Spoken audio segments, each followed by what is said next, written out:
कबीर साहिब से किसी भक्त ने प्रश्न पूछा है, सुख कैसे मिल सकता है? मनुष्य को दुख क्यों मिलता है? मनुष्य इतने पुण्य के कार्य भी करता है, बुद्धिमान प्राणी भी है, फिर भी जितना मनुष्य को चिंता रहती है, दुख रहता है, इतना शायद और किसी प्राणी को नहीं रहता है। पक्षियों के पास में घर नहीं है, परंतु फिर भी उनको विश्राम मिल जाता है। बेड नहीं है, फिर भी नींद आ जाती है। रजाई नहीं है, फिर भी ठंडी कट जाती है। और इस मनुष्य के पास में घर भी सुंदर है, बेड भी सुंदर है, रजाई भी सुंदर है, मच्छरदानी भी है। उसके बाद इसकी नींद भंग हो जाती है। रात भर कभी कभी सोचता रहता है, आंखें बंद करके सोचता रहता है, आंखें खोल कर भी सोचता है, दिन भर सोचता है। बाथरूम में स्नान करते करते भी सोचता है, रास्ता चलते चलते सोचता है। सोचते सोचते सिर दर्द होने लग जाता है, ब्रेन की नस फट जाती है, फिर भी इसका कोई पार नहीं पड़ता है। क्या हो गया है इस मनुष्य को? भगवान श्री कृष्ण ने एक बहुत अच्छी बात कही है। उन्होंने कहा है कि तुम कुछ लेकर यहाँ आए नहीं हो। क्या लेकर आए और क्या लेकर जाओ? व्यर्थ चिंता क्यों करते हो? मृत्युलोक में जन्म हुआ है, एक दिन मृत्यु तो होनी ही है। ये परिवार का वियोग भी होना है। जब तक जीवन है, कर्तव्य का पालन कीजिए। जहां तक संभाल सको संभाल लीजिए। जब तुम्हारे शक्ति से बाहर हो जाए तो जो हो रहा है उसको स्वीकार कीजिए। भगवान कृष्ण ने अपने परिवार को बहुत संभाला, बहुत संभाला।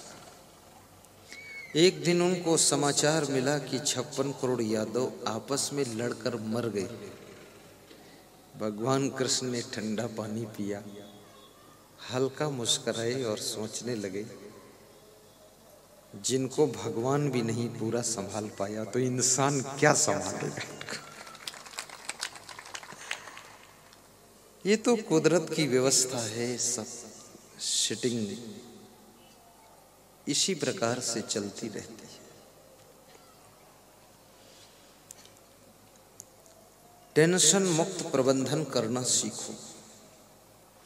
बड़ी बड़ी फैक्ट्रियां चलाओ, बड़ी बड़ी फैमिलियों को संचालित करो, बड़े बड़े आश्रमों का नेतृत्व करो, लेकिन अपने आप को समझा लो कि ये सब खेल, आंख खुली है तब तक है, आंख बंद हो जाएगी मेरे लिए खेल खत्म हो जाएगा। और जन्म के साथ में जिंदगी का दूसरा पक्ष मृत्यु भी जुड़ी हुई है।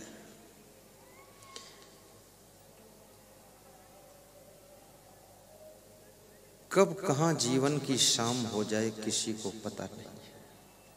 क्या भरोसा है इस जिंदगी का? साथ देती नहीं है किसी का। क्या भरोसा है इस जिंदगी का?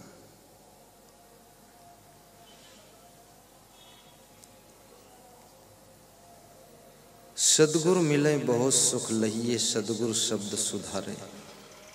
कहें कबीर ते सदा सुखी है, जे यह पद ही विचारे। तुलसीदास ने भी एक बहुत अच्छी बात कहा है कि मानुष तन सदगुरु मिलब, मोक्षम इच्छा होए। दुर्लभ तीनों परम है, पाए सुयोग न खोए। मनुष्य का शरीर मिलना ये भी दुर्लभ है,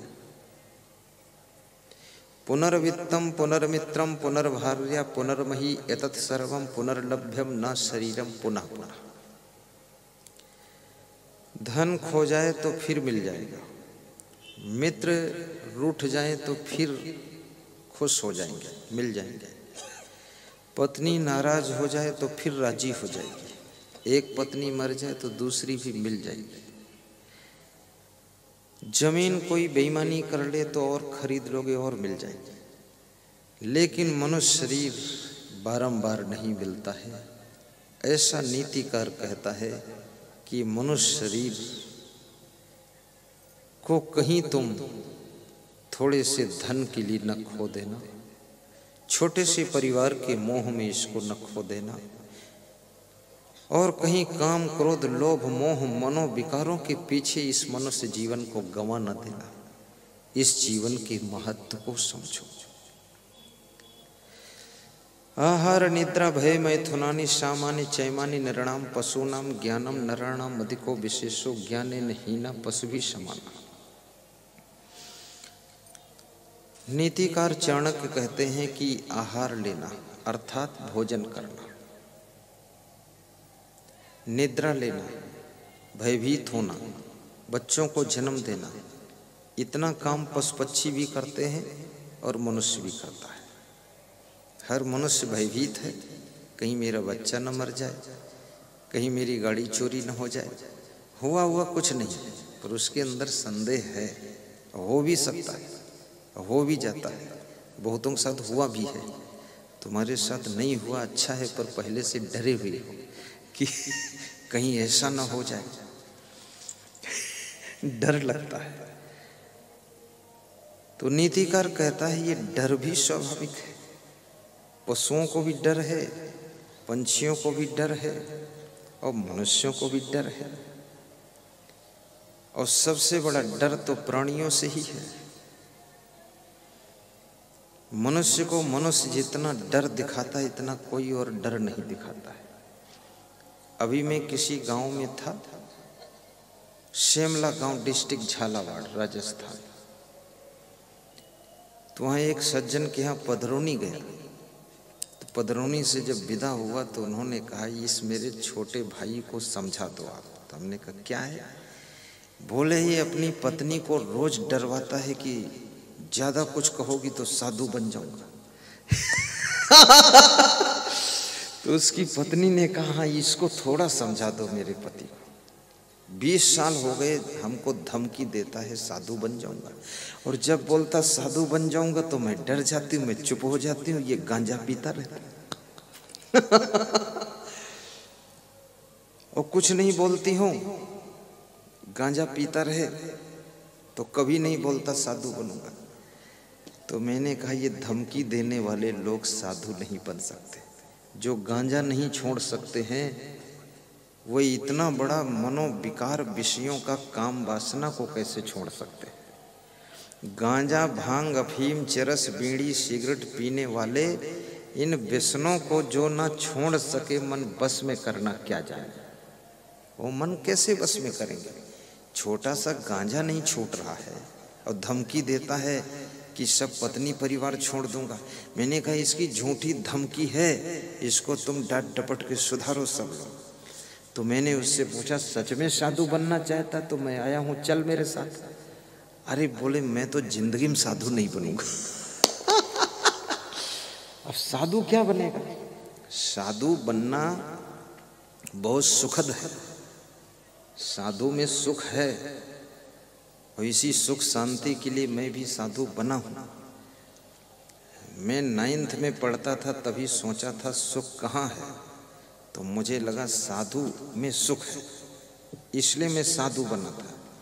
लेकिन साधु में एक विशेष बात है, खाली कपड़ा पहन लेने से साधु नहीं बनता कोई, कि पगड़ी बांध लो और पहन लो और ऐसा सोच लो, और मेरे जैसे कपड़ा पहने कोई मिल जाए तो साधु मान भी मत लेना। कपड़ा बदलने से साधु नहीं होता है, नहीं होता, लफड़ा बदलने से साधु बनता है। और जिसके पास पहले से लफड़ा ही ना हो वो तो बहुत महान होता है।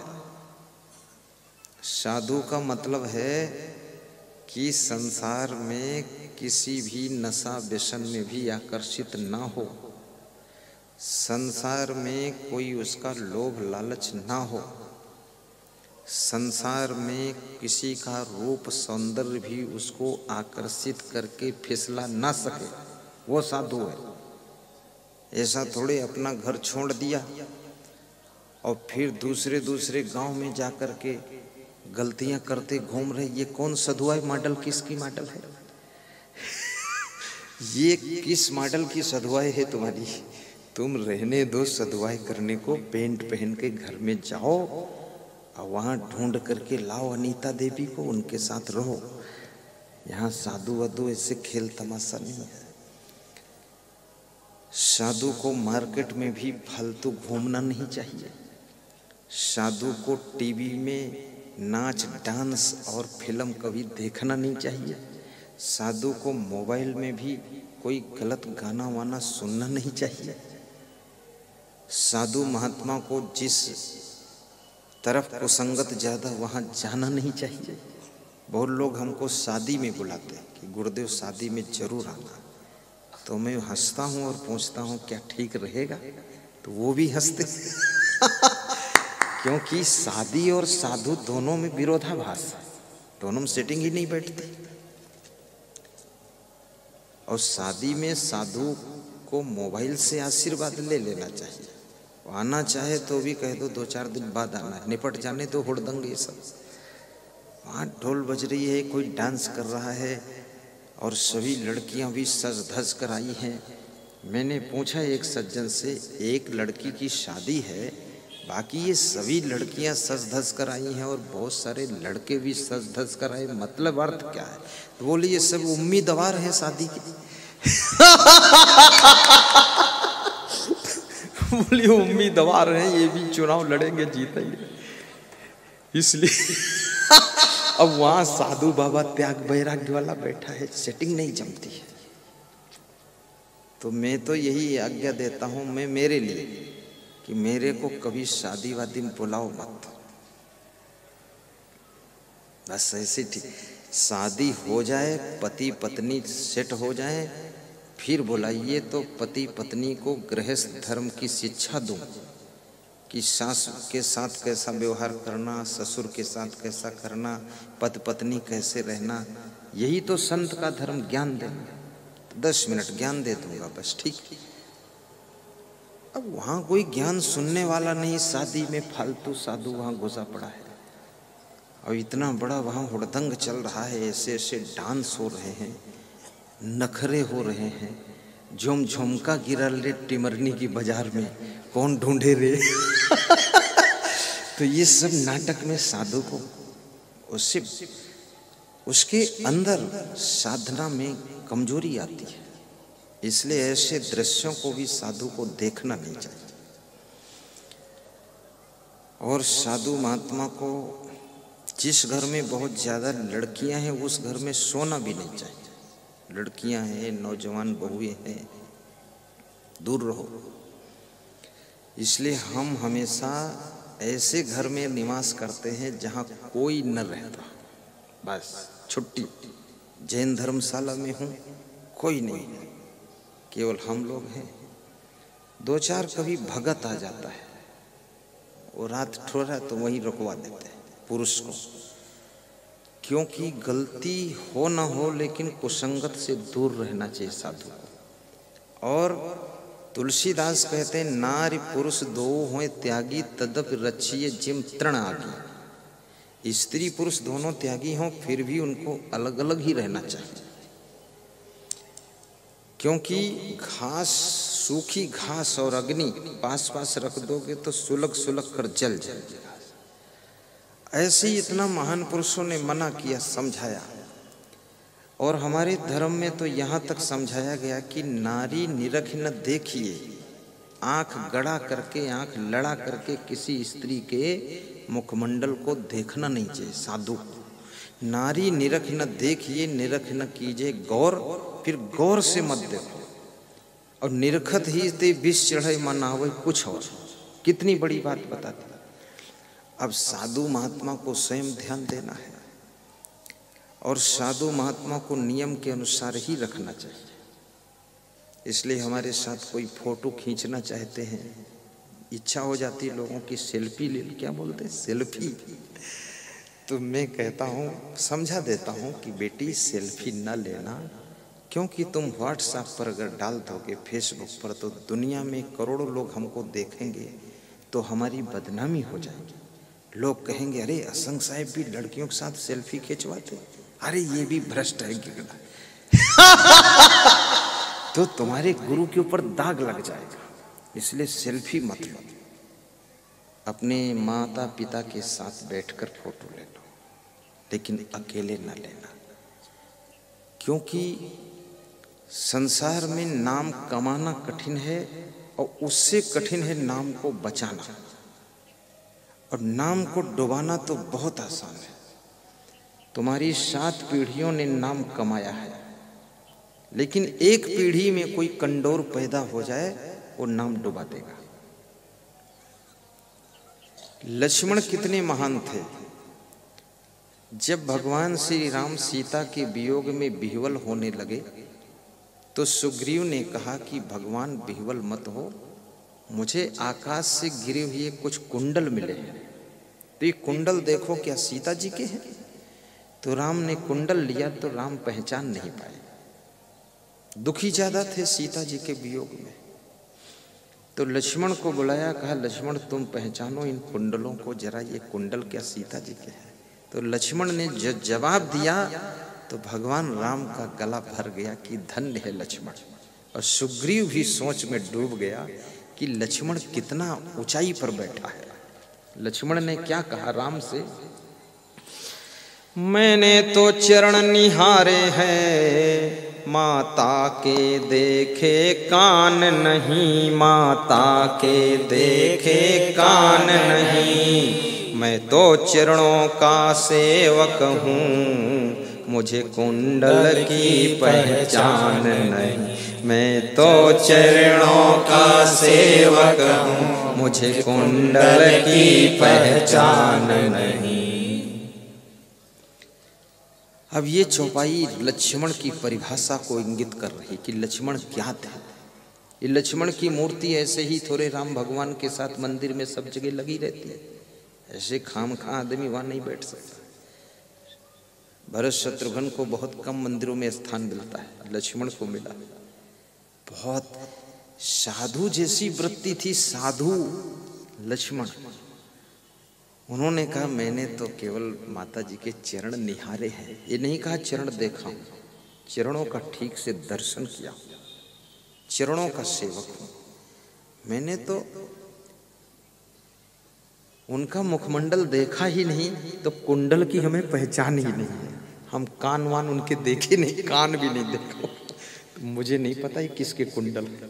तो राम ने कहा अब सीता जी की खोज हो गई, जब तू इतना महान है तो काम हो जाएगा, ठीक है। ये लक्ष्मण की महानता थी।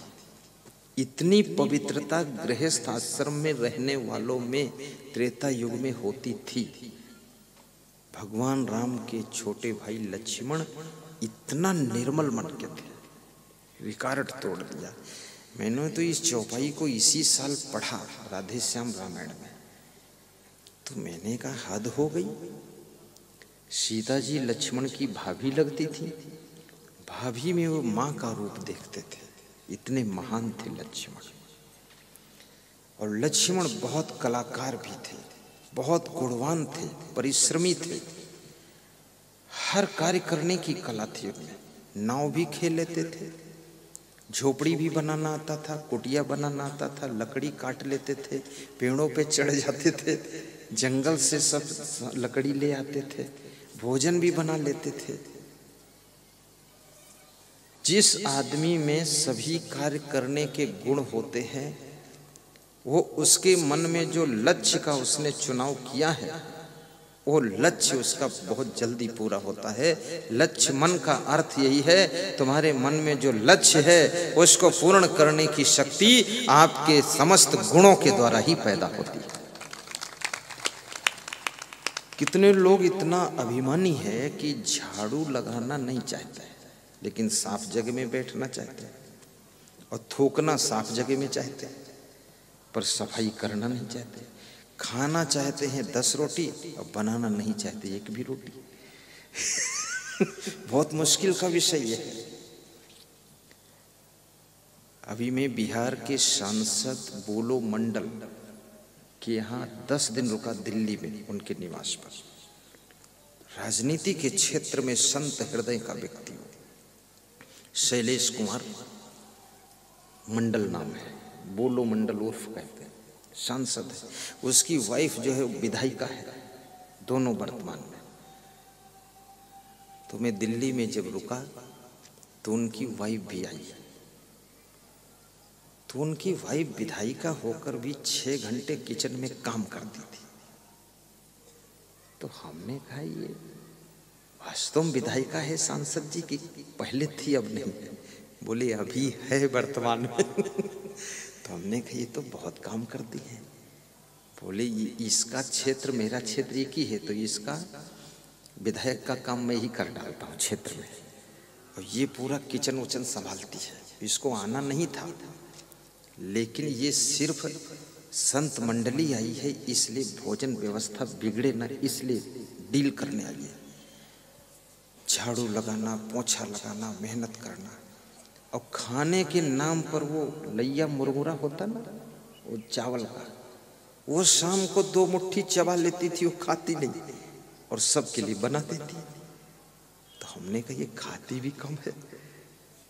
और मैं 10 दिन रहा, उसने 1 मिनट मुझसे बात नहीं किया, बात नहीं किया, व्यवस्था सब देखना।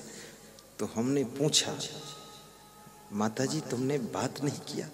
तो बोले गुरुदेव आप जैसे महान संत की बात सुनना चाहिए, हमको बात क्या करना है, आप ब्रह्मचारी संत, हम नहीं बात करते। ऐसे बोली। सांसद ने कहा गुरुजी शांति के लिए सांसद बनना जरूरी थोड़े है। मैं तो लालू यादव को मिलने ही नहीं जाता हूँ, टिकट काट दे तो शांति मिल जाएगी। तो हमने कहा टिकट मिला कैसे? बोले हमको तो खुद दिया उन्होंने, हम मांगने भी नहीं गए। और काट दे तो हम खुश हैं, कोई बात नहीं, और दे दे तो भी ठीक है, और हार जाए तो भी कोई बात नहीं, और जीत जाऊं तो भी ठीक है। तो हमने कहा इतना ज्ञान कैसे हुआ? बोले 2 बजे रात तक तुम्हारा प्रवचन हम सुनते रहते हैं यूट्यूब में। हम तो बहुत पुराने भक्त हैं आपके, लेकिन मिलन नहीं हुआ था, इसी साल मिले। राजनीति करो तो भी प्रवचन भी सुनो, और नशा व्यसन में मत डूबो। राजनीति थोड़े कहती दारू पियो, गलत काम करो। वो इलायची लौंग भी नहीं खाता है, और ना किसी को बीड़ी देता है, न तमाकू। जो कोई आता है उसको 1 पीस मीठा का खिला देता है, बस कहता राम राम ठीक है। ऐसा नियम उसका। किसी फील्ड में काम करो, अपने चरित्र को बचा कर काम करो, खान पान को सुधार कर काम करो। यदि आप अपने को नहीं बचा सके तो काम में सफल कैसे होंगे आप? यदि महिलाएं अपना हाथ आग में जलने से नहीं बचा सकी तो ये रोटी क्या बनाएगी? तो चिमटा रखती है, चिमटा से रोटी सेकती। अगर ये हाथ डाल दें चूल्हे में तो हाथ जल जाएगा, पर चिमटा रखती। ऐसे हर व्यक्ति को संयम नियम का चिमटा रखना चाहिए, और संसार के तवा पर और दुनिया के चूल्हे पर अपने सफलता की रोटियां सेक लेनी चाहिए, और अपने को बचा कर रखना चाहिए।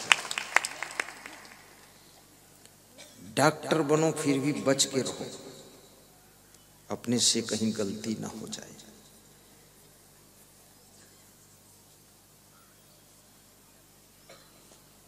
और गलतियों से जो अपने आप को बचा लेता है वह व्यक्ति कम मेहनत से कम समय में अधिक सफल होता है। नाव में एक छेद काफी है नाव को डुबाने के लिए, 1000 फूल कम है गला को सजाने के लिए, एक छेद काफी